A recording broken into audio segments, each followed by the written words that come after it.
Isang mapagpalang gabi po sa ating lahat. Ang aking babasahin ngayon ay makikita sa mga hari, unang mga hari, Kapitulo 22, versikulo 1 hanggang 8. Ito po ang sinasabi. 3 taon nang walang labanan ang Israel at Syria. Ngunit sa 3 taon ay dumalaw sa hari ng Israel si Jehoshaphat na hari ng Juda. Nasabi na noon ng hari ng Israel na sa kanyang mapinuno, alam ninyo na ang Ramoth Gilead ay atin, ngunit wala tayong ginagawang hakbang upang mabawi yun sa hari ng Syria. Ngayon naman si Jehoshaphat ang kanyang hinimok. Sabi niya, samahan mo naman kami sa paglusob sa Ramoth Gilead. Sumagot si Jehoshaphat, kasama mo ako at ang aking mga tauhan at ang aming mga kabayo at kasangkapan. Ngunit sumangguni muna tayo kay Yahweh. Tinipon nga ni Haring Ahab ang Israel, ang kanyang mga propeta. May 40 silang lahat at tinatanong, dapat ko bang salakayin ang Ramoth Gilead? Salakayin ninyo, tulungan kayo ni Yahweh at matatalo ninyo ang kaaway. Sagot ng mga propeta. Ngunit iginiit ni Jehoshaphat, wala na ibang propeta ni Yahweh na maaari nating pagtanungan. Mayroon pang isa, si Mikaya na anak ni Imla. Ngunit galit ako sa kanya sapagkat naging na lamang masama ang hula niya sa akin. Wala nang mabuti, sabi ni Ahab. Huwag kang magsalita ng ganyan, kapatid kong hari. Tutol si Jehoshaphat. Yun lang po, maraming salamat. God bless. Purihin ang Panginoon. Isang mapagpalang gabi po sa ating lahat. Ngayong gabi po, ang aking ihahayag ay mababasa sa unang mga hari, chapter 22, verses 9 to 16. Ipinatawag ng hari ng Israel ang saniyang opisyal at inutusan. Dalhin ninyo kaagad dito si Mikaya na anak ni Imla. Nasa isang giikan sa may pasukan ng Samaria ang hari ng Israel at si Jehoshaphat. Nakaupo silang dalawa sa kanya-kanyang trono at nakasuot ng damit hari. Samantala, nasa kanilang harapan ang mga propeta at sama-sama nanguhula. Naglagay ng mga sungay na bakal si Sedekias na anak ni Kenaana. Tumayo at ganito ang sinabi kay Ahab, sa pamamagitan nito'y dilipulin ninyo ang mga taga-Syria. Ganon din ang sinabi ng iba pang propeta. Sabi nila, mahal na hari, salakayin po ninyo ang Ramoth Gilead at matatalo ninyo sila. Magtatagumpay kayo sa tulong ni Yahweh.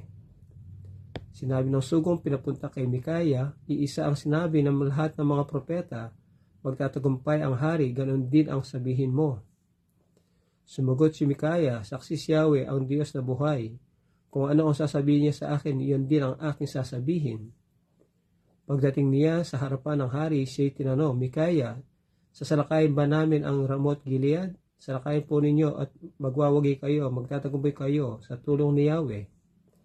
Ngunit siya'y muling tinanong ng hari, ilang ulit ko bang sasabihin sa iyo na pawang katotohanan lamang ang sasabihin mo sa pangalan ni Yahweh? Yun lamang po, salamat, at tayo lagi magpuri sa Diyos na ating Panginoon. Amen. Isang mapagpalang gabi po sa ating lahat. Ang aking pambabasahin ngayon ay mula sa libro ng Unang Hari, chapter 22, verses 17 to 24. Kaya sinabi ni Mikaya, nakita ko sa pangitain na nakakalat ang mga Israelita sa mga kabundukan gaya ng mga tupa na walang nagbabantay. At nagsabi ang Panginoon, ang mga ito'y wala ng pinuno. Matiwasay nyo silang pauwiin. Sinabi ni Haring Ahab kay Jehoshaphat, hindi ba sinabihan na kitang wala siyang magandang propesiya tungkol sa akin, kundi puro kasamaan lang? Sinabi pa ni Mikaya, pakinggan mo ang mensahe ng Panginoon. Nakita ko ang Panginoon na nakaupo sa kanyang trono at may mga makalangit na nilalang na nakatayo sa kanyang kaliwa at kanan. At sinabi ng Panginoon, sino ang hihikayat kay Ahab para lusubin ng Ramoth Gilead upang mamatay siya roon? Iba-iba ang sagot ng mga makalangit na nilalang. At may espiritu na lumapit sa Panginoon at nagsabi, Ako ang hihikayat sa kanya, nagtanong ang Panginoon. Sa papaanong paraan? Sumagot siya. Pupunta ako at pagsasalitaan ko ng kasinungalingan ang mga propeta ni Ahab. Sinabi ng Panginoon, lumakad ka at gawin mo ito. Magtatagumpay ka sa paghihikayat sa kanya. At sinabi ni Mikaya, at ngayon, pinadalhan ng Panginoon ang iyong mga propeta ng espiritu na nagpasabi sa kanila ng kasinungalingan. Itinakda ng Panginoon na matalo ka. Lumapit si Zedekiah kay Mikaya at sinampal ito. Sinabi ni Zedekiah, paano mong nasabi na ang espiritu ng Panginoon ay umalis sa akin at nakipag-usap sa iyo? Amen. God bless po. Magandang gabi po sa ating lahat. Ang babasahin ko po ngayon ay mula po sa book of 1 Kings chapter 22 verse 25 to 30. Micaiah replied, "You will find out on the day you go to hide in an inner room." The king of Israel then ordered, "Take Micaiah and send him back to the Ammon, the ruler of the city, and the Joash the king's sons, and say, 'This is what the king says. Put this fellow in prison, and give him nothing but bread and water until I return safely.'" Micaiah declared, "If you ever return safely, the Lord has not spoken through me." Then he added, "Mark my words, all of you people." So the king of Israel and Jehoshaphat, king of Judah, went up to the Ramoth Gilead.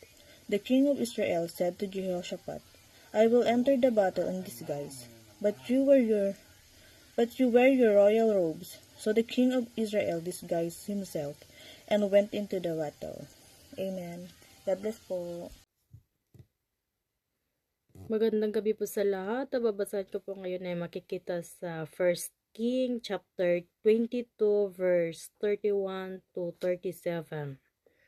Samantala, nagutos ang hari ng Aram sa 32 commander ng kanyang mga ngarwahi, "Huwag ninyong lusubin ang kahit sino kundi ang hari lang ng Israel." Pagkakita ng mga commander ng mga ngarwahi kay Jehoshaphat, inisip nila na siya ang hari ng Israel, kaya nilusob nila ito. Pero nang sumigaw si Jehoshaphat, nalaman ng mga commander ng mga ngarwahi na hindi pala siya ang hari ng Israel, kaya huminto sila sa paghahabol sa kanya. Pero habang pinapana ng isang sundalong Arameo ang mga sundalo ng Israel, natamaan niya ang hari ng Israel sa pagitan ng kanyang panangga sa dibdib. Sinabi ni Haring Ahab na nagdadala ng kanyang karwahe, "Ilayo mo ako sa labanan dahil nasugatan ako." Matindi ang labanan ng araw na iyon at ang hari ng Israel ay nakasandal na lang sa kanyang karwahe na nakaharap sa mga Arameo. Dumaloy ang dugo niya sa karwahe at namatay siya kinahapunan nang papalubog na ang araw. May sumigaw sa mga sundalo ng Israel, ang bawat isa ay magsiuwi na sa kanilang lugar. Nang mamatay ang hari ng Israel, dinala ang kanyang bangkay sa Samaria at doon inilibing. Yun lang po rin ang Diyos. God bless. Hello po, good morning. Ang aking Bible verse for today is from 1 Kings chapter 22 verses 38 to 45. Yan. Verse 38. Nang hugasan ang karwahe ng hari sa batis ng Samaria, hinimod ng mga aso ang kanyang dugo. Samantala, may mga babaeng nagbebenta ng aliw na naliligo sa batis at naipaligo nila ang tubig na iyon. Sa ganoong paraan, natupad ang sinabi ni Yahweh. Ang iba pang mga ginawa ni Ahab, pati ang tungkol sa ipinagawa niyang palasyo na napapalamutian ng garing at ang mga lunsod na kanyang itinayo ay nakasulat sa kasaysayan ng mga hari ng Israel. Pagkamatay ni Ahab, humalili sa kanya bilang hari ang kanyang anak na si Ahazias. Paghahari ni Jehoshaphat sa Juda. Naging hari ng Juda si Jehoshaphat na anak ni Asa noong ika-4 na taon ng paghahari ni Ahab sa Israel. 35 taong gulang siya noong siya'y maupo sa trono ng Juda at naghari siya sa Jerusalem sa loob ng 25 taon. Ang kanyang ina ay si Ayuba na anak ni Silhi. Sumunod siya sa halimbawa ng kanyang amang si Asa. Ginawa niya ang mabuti sa paningin ni Yahweh. Subalit hindi niya ipinawasak ang mga lugar ng sambahan ng mga pagano at nagpatuloy ang mga tao sa pag-aalay doon at pagsusunog ng insenso. Nakipagkasundo rin sa Jehoshaphat sa hari ng Israel. Ang iba pang ginawa ni Jehoshaphat, ang kanyang kagitingan, ang kanyang mga pakikipaglaban, ay nakasulat sa kasaysayan ng mga hari ng Juda. Pinalayas niya ang mga lalaki at mga babaeng nagbebenta ng panandaliang aliw sa mga sagradong lugar na natitira pa sa kaharian. Nakaligtas ang mga ito noong panahon ni Asa na kanyang ama. Walang hari noon sa Edom. Ang namamahala dito ay isang kinatawan ng hari ng Juda. Nagpagawa si Jehoshaphat ng mga malalaking barko upang maglayag patungo sa Ophir at mag-uwi ng ginto. Ngunit hindi nakaalis ang mga iyon sapagkat nawasak sa Ezion Geber. Ang mabuting balita ng ating Panginoon. Amen, no? Maaalala nyo dito yung sa sinabi sa verse 38, no? Na natupad ang sinabi ni Yahweh. Yan, no? Balikan po natin yung 1 Kings chapter 21 verse 19, no? Sinabi po dito na sabihin mo sa kanya pagkatapos mong palayasin ang tao ay kukunin mo pati ang kanyang ari-arian. Ang sinasabihan po dito ay si King Ahab, no, na nagalit nun si Yahweh, 'di ba? Dahil dun sa nagawa nilang hanggang sa pagpatay, 'di ba? Sa pag-set up at sa hanggang umabot sa pagbabato, 'di ba? Binato hanggang mamatay si Nabot na may-ari ng ubasan na kanilang gustong maangkin, no? Sinabi dito na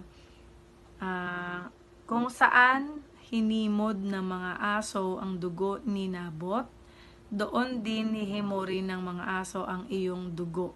Na isang patotoo na pagka sinabi ni Yahweh at kalooban niya, ito ay mangyayari.